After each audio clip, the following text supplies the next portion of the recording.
Hi, friends. Happy Monday. I hope you had an awesome weekend.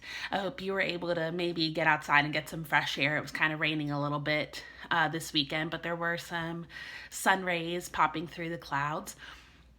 Today, during our read aloud, we're going to go ahead and read chapter 20. We're almost done. We only have a little bit more of our book. So we're going to go ahead and read chapter 20 today.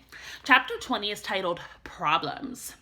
Earth to Bat, Mr. Grayson said. Bat looked up. He had been staring at his math work in front of him, but he hadn't been doing the problems. Usually, Bat liked doing math problems because he was good at them and they made sense to him. Usually, Bat asked for extra math problems when he was done with his regular math problems. But today, Bat didn't feel like doing the regular math problems, even though they were really easy. Today, all Bat could think about was that time was passing very quickly, and that he still hadn't heard back from Dr. Derry Drago, world skunk expert. "You look like you're having a hard time focusing today, Bat," said Mr. Grayson. "I'm not having a hard time focusing," said Bat. "Well, let me rephrase that.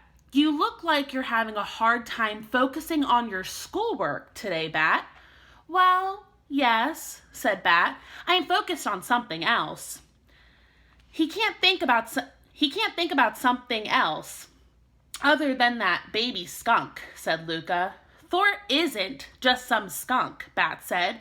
He felt his throat grow tighter with anger. "Once my dog got sprayed by a skunk when we were camping," Israel said. "He was stinky for an entire week."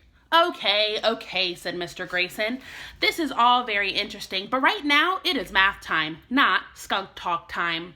There should be skunk talk time at school, thought Bat. He picked up his pencil and forced his brain to focus on the math problems. Most of them were too easy to even bother working out on his paper. But he showed all the steps because Mr. Grayson liked it when he showed his work, and Bat liked Mr. Grayson. While part of Bat's brain worked with his hand to do the math work, he let the other part of his brain think about skunk talk time. If there was skunk talk time at school, like math time and language arts time and yoga time, then maybe Bat could bring Thor with him. Maybe skunk time would be when everyone in school did research about skunks and wrote reports about skunks and built skunk dioramas.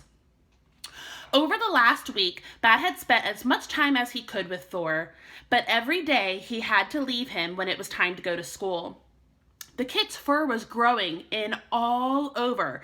Fuzzy, wild black hair with a bright white stripe down the center. From the tip of his nose to the tip of his tail, he was still small enough to fit, curled into a little ball in Bat's two hands. And he'd had plenty of time to spend with Thor because Janie had barely spoken to him since the pajama top incident. She spent all her time in her room practicing the Off With Her Head song for her Queen audition and going over to Ezra's house. Now, and every other Friday was coming, and Bat would have to go with Janie to Dad's house.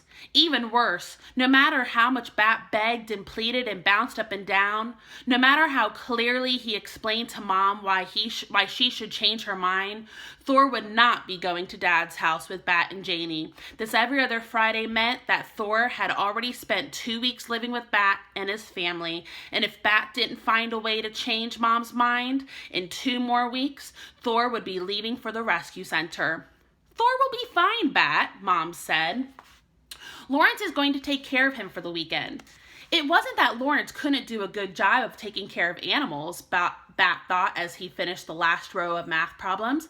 It wasn't that Bat didn't trust Lawrence, it was just that, well, Bat didn't want anyone else taking care of the skunk except for him. What if Lawrence did a better job than him? What if Thor was happier at Lawrence's house than he was at his? And even if Lawrence was trustworthy, no one was perfect. What if Lawrence put the animal carrier on the top of his car while he unlocked the door, and then he forgot it was up there and he drove away? What if Lawrence went out to get some ice cream and he didn't lock the door to his house and someone broke in and stole Thor? Even if everything went just right, at the end of the weekend, they would be only 2 days closer to Thor leaving them for forever. Just thinking about that made Bat feel queasy, like he'd been jumping on a trampoline with a stomach full of pizza. Bat, said Mr. Grayson, do you need to take a little break? Bat stopped, tapping his heels under the table. He pulled the neck of his t-shirt, which he'd been sucking on in the way he sometimes did when he felt nervous, out of his mouth. He set his pencil down. Yes, please, he said. In the back of the room, Baby Cake sat, licking a light pink wheel of salt, her ears flopping to the sides in relaxation. Bat wished he felt as calm as Baby Cake's looked. He climbed into her enclosure and sat cross-legged beside her, scratching behind her ears and thinking about the weekend. If his parents weren't divorced, then he wouldn't have to leave home every other weekend and go to his dad's apartment. If his parents weren't divorced, Thor wouldn't be spending the weekend with Lawrence. And that is the end of chapter 20. So tomorrow is Tuesday. We'll go ahead and read chapter 21. I hope you have a great rest of the day, and I will see you tomorrow. I miss you and love you so much. Bye.